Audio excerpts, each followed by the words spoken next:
wabarakatuh. Allahumma sholli wa sallim ala sayyidina wa maulana Muhammadin wa ala alihi wa sahbihi ajma'in, amma ba'd.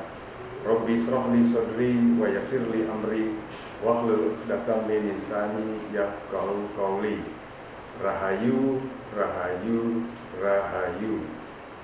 Selamat datang, selamat berjumpa kembali dengan saya Hadi di Pusaka Keramat Channel. Nah, pada kesempatan yang berbahagia ini saya ingin kembali sharing kepada rekan-rekan semuanya. Dan kali ini saya akan mengangkat tema seputar pengalaman saya ketika saya mendapatkan keris yang berenergi atau beraura panas. Nah, seperti apa ciri-cirinya dan untuk apa khasiat atau manfaatnya keris tersebut dibuat? Ikuti terus video ini sampai habis. Go!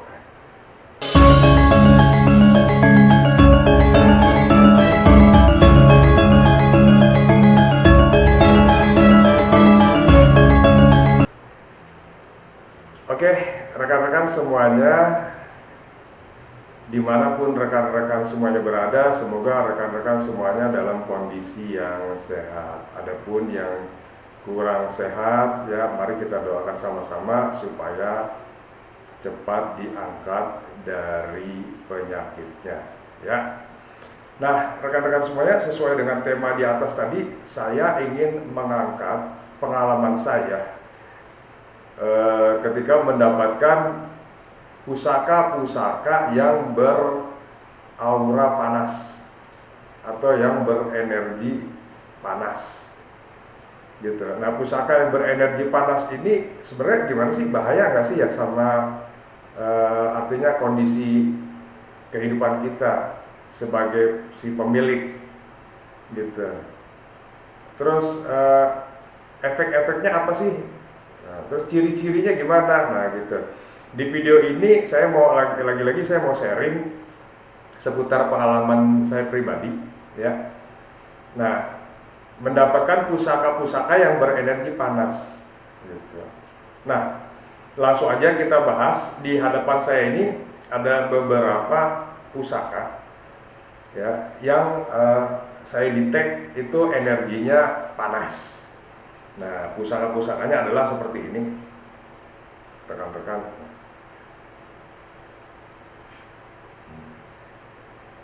Ya,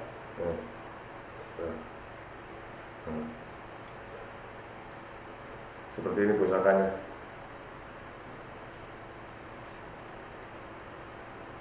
Tuh, 2, 3, 4. Berarti lu 9. Nah, kalau teman-teman ada yang mengerti terhadap terhadap aura yang ada di pusaka ini, ayo silakan coba di tag, ya. Nah, ininya dari Gading. Ini dari Gading. Ini milik rekan saya, Raden Mas Farhan nih, ya. Ini dari Gading. Kerisnya Nogo Siluman. Ini ada kayak ada pamor apa ya? Ada pamor ini. Pamor bendera. Nah, ini kerisnya tuh seperti ini. Ya. Kerisnya dari eranya Majapahit, kalau dilihat dari besinya pulen. Ya, ini satu. Nah, yang selanjutnya adalah keris yang beraura panas. Nih. Tuh.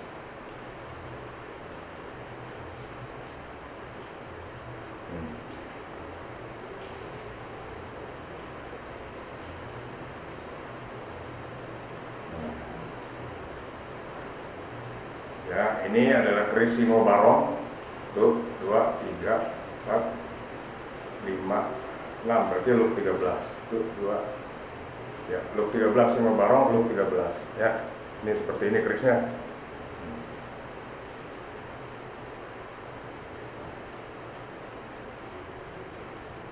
Insya Allah ini eranya masuk di era Sultan Agung. Nah, nih satu lagi nih yang tidak kalah keras alias galak. Nah, ini. Ya. Ini keris Nogo siluman. Eranya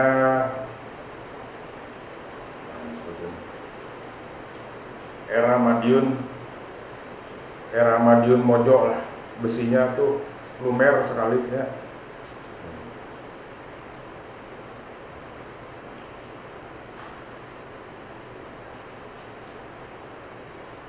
Look 3. Nah, rekan-rekan semuanya, dari ketiga keris ini sudah saya detect, saya udah merasakan sendiri mempunyai energi yang panas gitu. Nah, Pak, indikatornya apa kalau keris-keris ini bisa dikatakan mempunyai energi yang panas? Nah, indikatornya salah satunya indikator yang bisa insya Allah kita rasakan sebagai pemiliknya. Yang pertama adalah dia itu bawaannya kalau di ruangan, ya di ruangan kita nih, dia itu bikin gerah gitu. Nah, efeknya jadi kita tuh gerah, pokoknya kalau ada di ruangan itu kita jadi gerah. Itu satu yang saya rasain, ya.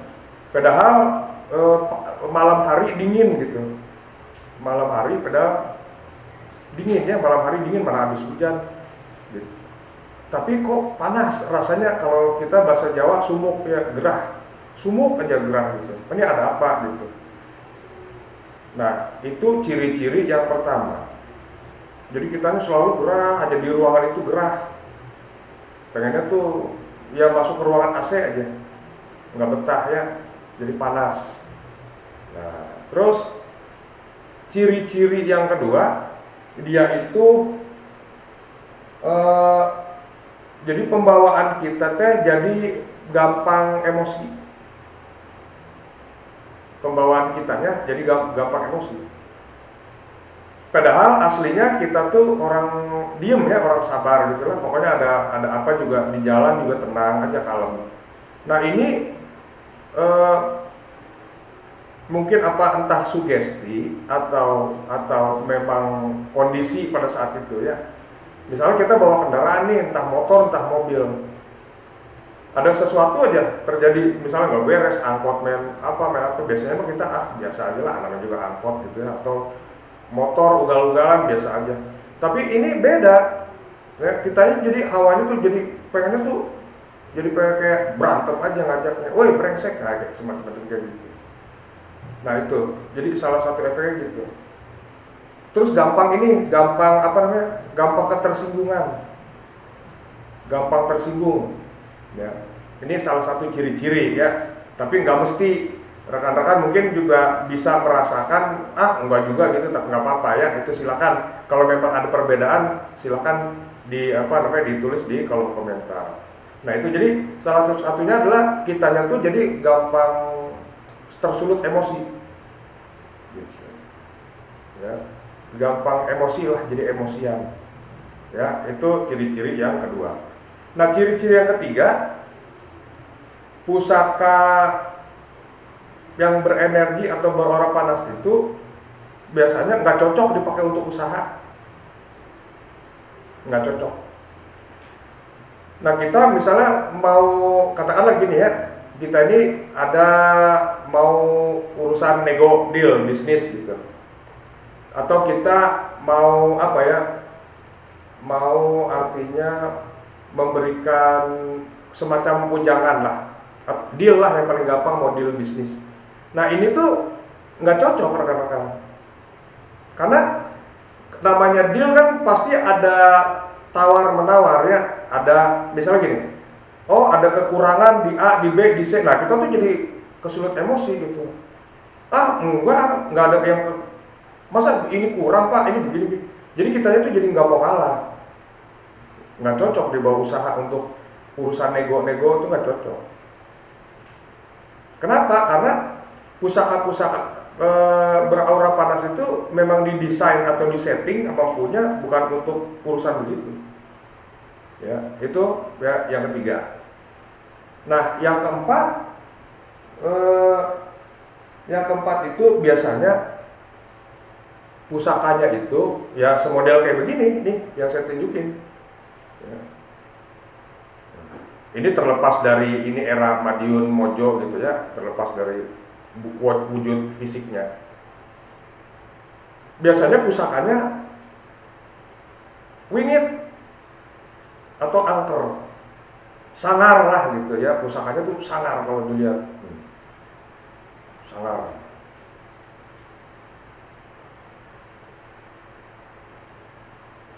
Ya. Pusakanya kalau dilihat tuh ya bagus mah bagus, tapi sangar gitu aja. Jadi ada sesuatu yang membuat dia tuh terkesannya tuh jadi angker lah kalau dikeluarin gitu. Ini sih kalau ini mending nih, masih ada indah-indahnya kalau menurut saya gitu. Gitu, ya. Nah, kenapa sih kok pusaka tersebut memiliki energi seperti itu? Nah, jadi rekan-rekan di zaman dulu, zaman kerajaan itu kan empu membuat pusaka biasanya berdasarkan pesanan. Nah, mereka-mereka yang artinya jalan hidupnya ya kebanyakan itu membela negara, jalan hidupnya sebagai katakanlah punggawa negara lah ya, punggawa negara, penjaga kerajaan. Nah, ini kan perlu yang namanya keberanian, gagah wibawa, punya kanuragan, punya kesaktian. Nah, untuk membooster kesaktian mereka-mereka yang artinya maju ke palagan atau ke medan perang, ini harus dibekali pusaka-pusaka yang energinya panas. Entah itu keris, entah itu tombak, entah itu pedang. Jadi empu men-setting dari besinya, dari golongan pamornya, dari bentuk kerisnya. Pokoknya disetting sedemikian rupa agar energi pusakanya itu bisa membooster si pemiliknya. Nah, biasanya kelas-kelas pusaka semodel begini ya nggak mungkin kalau dipegang sama yang biasa-biasa aja. Paling nggak senopati, ya, senopati perang lah, gitu. Ya, kelas kolonel ke atas. Kalau di zaman sekarang mah mungkin, ya, gitu. Pokoknya mereka-mereka yang menentukan strategi, ya, maju, gitu. Ya, ini semodel begini. Dan mereka biasanya membawahi anak buah, banyak. Ya sekarang bagaimana kalau misalnya anak buah pemilik pusaka-pusaka seperti ini mempunyai banyak anak buah, tapi goyang. Hai, maju, ya kan, bukannya mau berani malah pada ketawa antaranya. Ya, jadi orang juga mesti gagah, pusakanya juga mesti sakti, angker, wingit, gitu. Jadi bisa menggetarkan ke pihak lawan. Nah itu, jadi saya empu men-setting pusaka-pusaka tersebut memang untuk tujuan tersebut. Ya. Nah terus kalau di zaman sekarang manfaatnya untuk kita bagaimana? Ya, manfaatnya untuk kita kalau di zaman sekarang, pusaka-pusaka yang energinya panas ini berguna nggak? Tetap berguna, tetap. Jadi pusaka semacam ini nggak harus dihindari,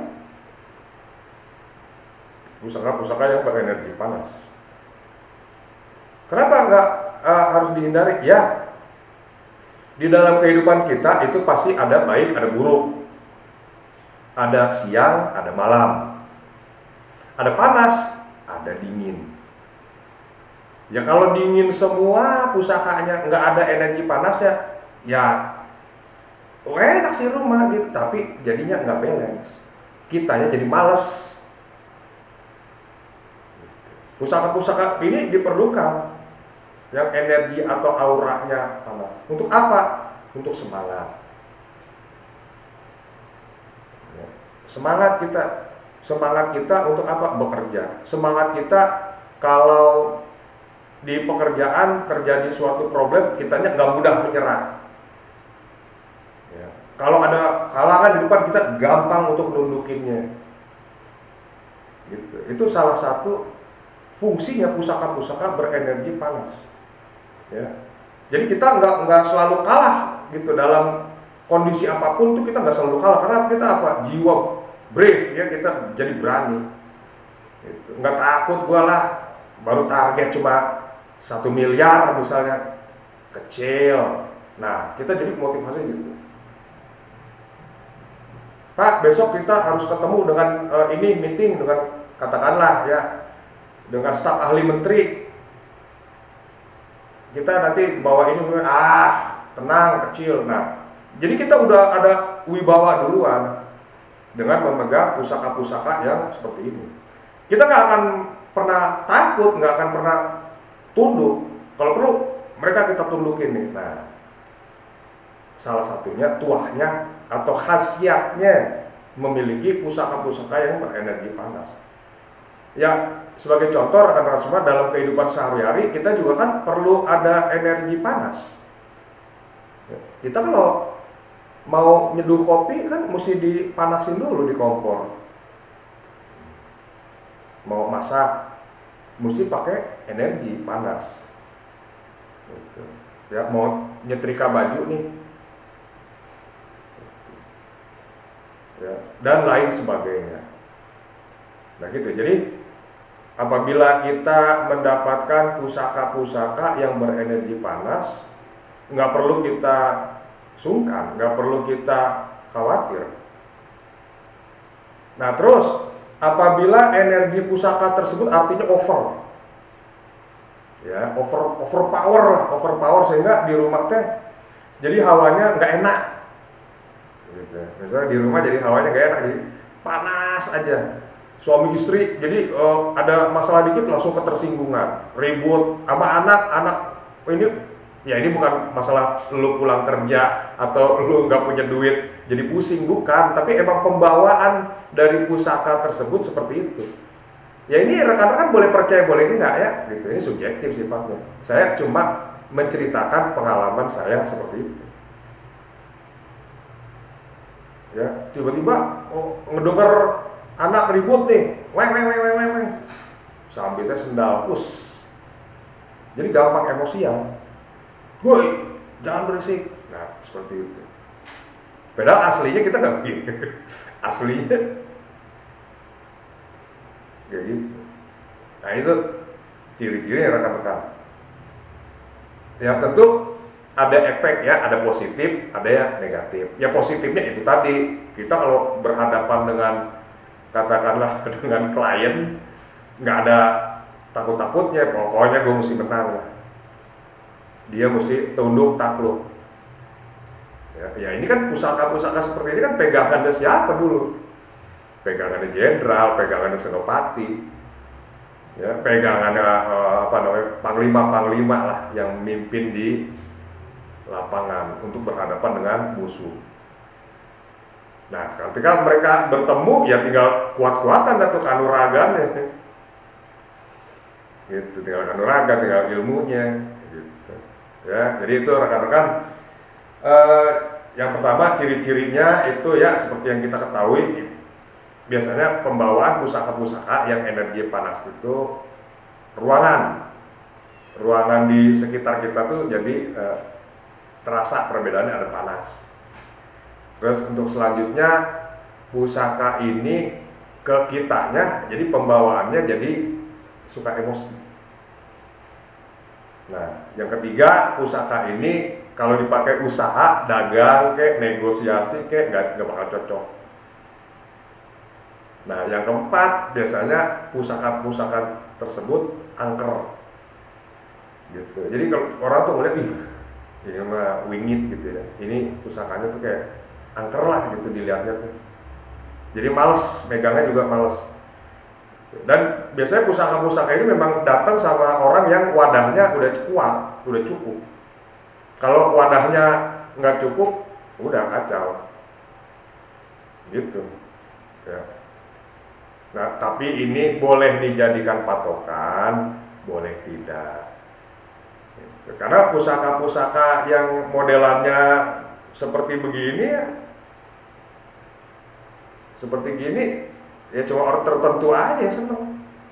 Nah, kalau dilihat bentuknya ya dibilang ular, kayak ular, dibilang nogo bukan, tapi bilangnya nogo.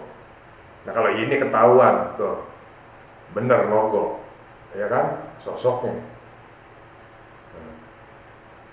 Nah kalau ini, tuh, apa? Ya, ya. Logo juga sama, logo. Ya, nah, jadi rekan-rekan tidak perlu khawatir apabila rekan-rekan mau memahari atau tertarik dengan pusaka-pusaka yang beraura panas. Nah, untuk mengatasi aura panas itu tadi, yang misalnya terlalu berlebih, gampang. Ya, kalau misalnya rekan-rekan semua ada problem terhadap energi pusaka itu, gampang deketin aja sama pusaka tindih. Deketin sama pusaka tindih. Dah, gitu aja, pusaka tindih. Ya, biasanya ada di betok atau keris-keris kelengan gitu. Ada pusaka tindih yang dia kuat tuh, cek, nanti biasanya kalau saya gitu, jadi saya tempelin aja udah. Nah, baru tuh nanti berapa jam kemudian mulai terasa normal lagi, adem lagi. Gitu rekan-rekan semuanya. Ya, oke, rekan-rekan semuanya, sekian aja dari saya. Apabila ada perkataan saya yang kurang berkenan atau menyimpang, silahkan dikoreksi. Ya, ini saya sekedar berbagi pengalaman, sharing pengalaman. Mugi-mugi ini bisa menambah kepada wawasan rekan-rekan semuanya. Buat rekan-rekan yang suka terhadap video ini, ya, sekali lagi saya mohon keikhlasannya untuk menekan tombol like, ya, serta share ke mana aja gitu ya. Di angkot juga kalau misalnya atau di tempat kerja ketemu, di share. Buat rekan-rekan yang baru nyampe, baru melihat terhadap channel ini, ketemu saya orang jelek nih ya, saya juga minta kesediaannya untuk menekan tombol subscribe ya. Nah, rekan-rekan, kalau ada rekan-rekan semua yang mau bertanya, ya, mau bertanya apapun itu, yang penting seputaran pusaka, silahkan telepon saya, ya, telepon aja, nggak apa-apa. Gitu. Kalaupun misalnya saya sibuk, nanti pasti saya balas telepon. Baik ya rekan-rekan semuanya, semoga bermanfaat. Terima kasih sudah menyaksikan tayangan ini. Sekian dari saya. Usikum wa nafsi bitaqwallah. Wassalamualaikum warahmatullahi wabarakatuh. Rahayu.